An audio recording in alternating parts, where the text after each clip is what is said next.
Bonjour à tous chers mortels, c'est Darkman, on se retrouve avec les sorties de la semaine et un peu plus de trucs cette semaine. C'est vrai que là, le mois de février a été un petit peu pauvre je trouve, et j'ai regardé vite fait le mois de mars. On a de quoi faire, là on a vraiment de quoi faire, je pense que on va bien s'amuser là-dessus. Alors, nous avons Cinéma, tome 3 et 4e et dernier tome de la série chez Black Box. Alors, Black Box, j'aimerais bien vraiment m'y remettre. J'avais acheté, il y a très longtemps des séries de chez eux. Alors, c'est surtout des très vieilles séries, plus ou moins. Mais j'aime beaucoup les séries qu'ils proposent, en fait. Alors, Cinéma, là, du coup, je ne sais pas trop ce que c'est. Labor Mine, alors, pour celui-là, c'est... pas de résumé, c'est bien. Bon, on dirait... un truc à la Power Ranger pour le coup, donc bon, à voir. Project Akko... un résumé s'il vous plaît, nous restez pas... Ah, c'est bien, il y a un résumé. Akko et Seko viennent d'entrer au lycée de Graviton City, ville entièrement reconstruite dans le cratère causé par la chute d'un vaisseau extraterrestre. Leur complicité rend Beko, fille d'une riche personnalité de la ville, très jalouse. Elle n'a dès lors qu'un seul but, c'est... que Seko soit à elle. La bataille en Akko et Beko se perpétue jour après jour devant les yeux de Seko, l'ingénu d'une famille plutôt inhabituelle.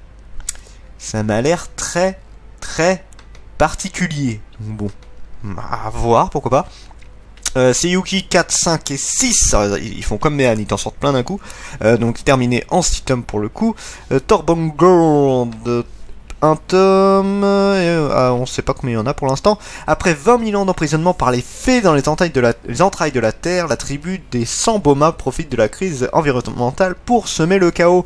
La dernière fée en vie alerte alors les Turborangers, d'accord, ces escorts de choc afin qu'ils protègent la Terre de ses ennemis ancestraux. C'est les Power Rangers, faut arrêter, c'est totalement ça là pour le coup.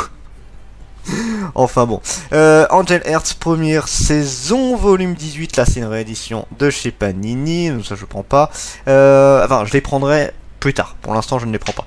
Aozora elle, un amour en fanfare, volume 8, réédition également de Panini, ça pas vu et je ne regarderai pas.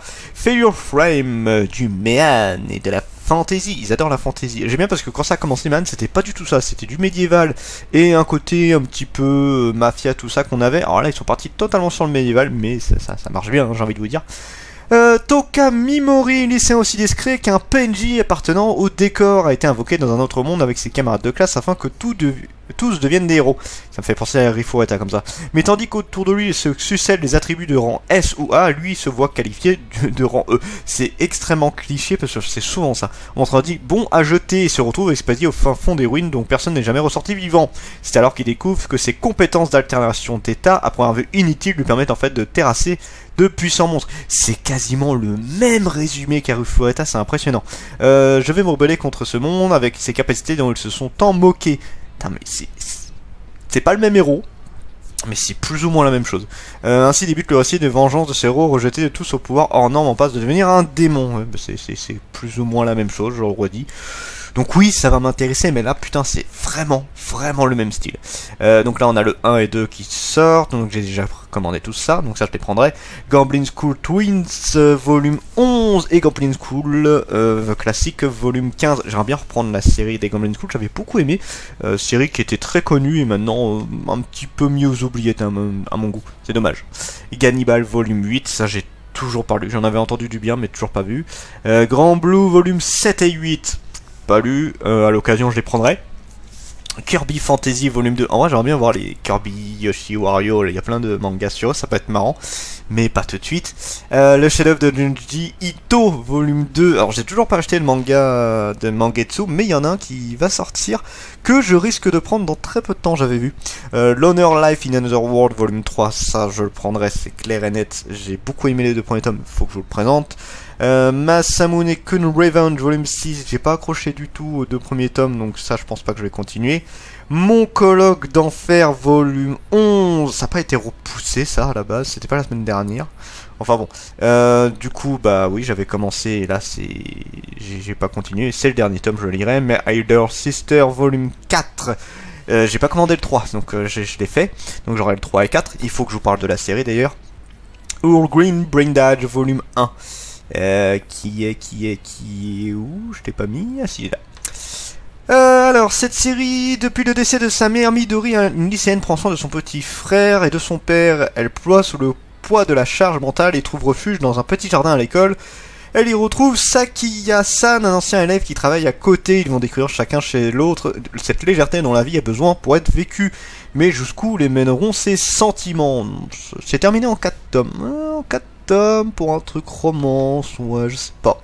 Skeleton, Knock Knight in Another World, volume 6. Ça c'est clair et net, je le prends, c'est déjà commandé. Yuzu, la petite vétérinaire. J'ai pas vu. Boy of the Dead. Alors ça pareil, ça avait pas été repoussé. Je sais pas, j'ai un doute, hein, j'ai un gros doute sur tout ça.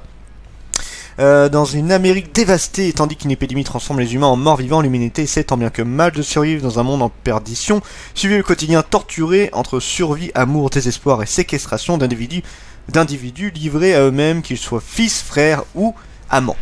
D'accord, oui, à voir. Ah, c'est du zombie, donc moi ça m'intéresse forcément. Fairy Tail volume 15, une édition Hachette. D'ailleurs on a le Naruto là où il va y avoir l'édition Hokage là, si je dis pas de bêtises. Je me tâte un peu parce que je pense que j'aimerais plus la première édition de Naruto, quitte à la voir. La nouvelle ça dépendra, parce que on m'a dit que ça ressemblait à la version de la Black Edition de Death Note, et c'est pas une édition que j'étais très fan, donc bon on verra. Girl Last Tour, coffret volume 4 à 6, j'ai pas continué la série mais j'aimerais bien parce que j'avais beaucoup aimé. Les affamés, encore du zombie, je crois. Ouais, c'est... Oui, du zombie. C'est marrant, j'avais hésité à faire une vidéo pour dire que le zombie est quasiment mort, sans mauvais jeu de mots, en manga, parce qu'on en a eu très peu en France. Et là, en ce moment, on a une vague de zombies, c'est impressionnant. La race humaine est à bord de l'extinction, menaçant la nouvelle société zombie d'une crise alimentaire sans précédent. Wataru, mort-vivant, a la constitution unique à garder son intelligence, mais aussi une part de ses émotions d'être humain. Avec l'espoir de devenir maître du monde, il élabore un plan sans pareil pour nourrir ses congénères, séquestrer un homme et une femme pour les faire se reproduire et donner leur nouveau-né en pâture à ses camarades. Mais quand il croise enfin la route d'une survivante humaine, il pourrait bien remettre en cause ses projets. C'est très intéressant. En vrai, c'est marrant parce que là, du coup, c'est du point de vue des zombies. C'est pas mal. C'est pas mal du tout. Ça j'ai très hâte de le voir. Les voyages de Kitaro. Alors ça, j'ai pas vu. C'est bien parce que c'est marrant parce que cette édition-là, je sais qu'on les a à mon travail, là où je bosse. Dans cette série en 2 tomes indépendant de la série originale, Kitaro quitte son Japon natal pour découvrir de lointaines contrées inexplorées, accompagné par ses fidèles amis. Kitaro devrait faire preuve d'ingéniosité et de malice pour désamorcer les situations rocambolesques dans lesquelles les yokai savent si bien plonger les humains. Je pense pas que ça pourrait me plaire, ça, en vrai. Quand sonne la tempête, ça j'ai pas vu. Spicy Story volume 1, donc là c'est du hentai, pas de résumé, ok, mais de toute façon le hentai j'essaie d'en reprendre un peu plus en ce moment. Berserker of Gluttony, non excusez-moi, Teenage Renaissance volume 3, j'ai pas lu le premier tome, ça me tente moyen en vrai celui-là pour le coup. Bad Company in the World of Story, j'ai pas lu du tout ce que ça racontait, ça, il n'y a pas la couverture, c'est dommage. Après une nuit passionnée avec le docteur Asano Katsuya, le détective des homicides David Crowe, ça me dit quelque chose, se rend à une réunion du sujet d'une affaire sur laquelle il travaille. Malheureusement, il se retrouve dans une situation compliquée à laquelle il n'avait pas prévu de faire face. C'est du yaoi yuri hentai, d'accord. Non, c'est du yaoi. C'est du plus 18 ans, mais yaoi, ok. Ouais, bon, ça me tente pas trop si c'est du yaoi. Donc Berserker of Gluttony, ça oui, je le prends sans hésitation. Big X Volume 2, Isan Manga, je connais même pas cette édition pour tout vous dire. Blitz Volume 6, un manga français sur les échecs, c'est pas mon truc. Bungo Stray Dog Volume 20, c'est vrai que ça continue cette série là, c'est toujours pas fini. Danmachi Familia Chronic épisode Ryu, donc là c'est un spin-off, donc ça je ne les ai pas vus. Destination Terra Volume 3, pas vu non plus. Ichigo Story, j'avoue que ça me tente moyennement celui-là quand je vois, ne serait-ce que la couverture, c'est de qui? C'est de Nazca. J'ai vrai qu'à part Todag, Nazca, je ne regarde presque plus du tout ce qui sort. Venez découvrir cette anthologie d'histoires courtes par... histoire courte, ok, moi, ça c'est déjà mort pour moi. Par le couple de mangaka français Anémis. C'est un manga français, il y a encore moins de chances que ça m'intéresse pour le coup. Plusieurs histoires dont une s'entesse autour du lien entre un sœur et son frère.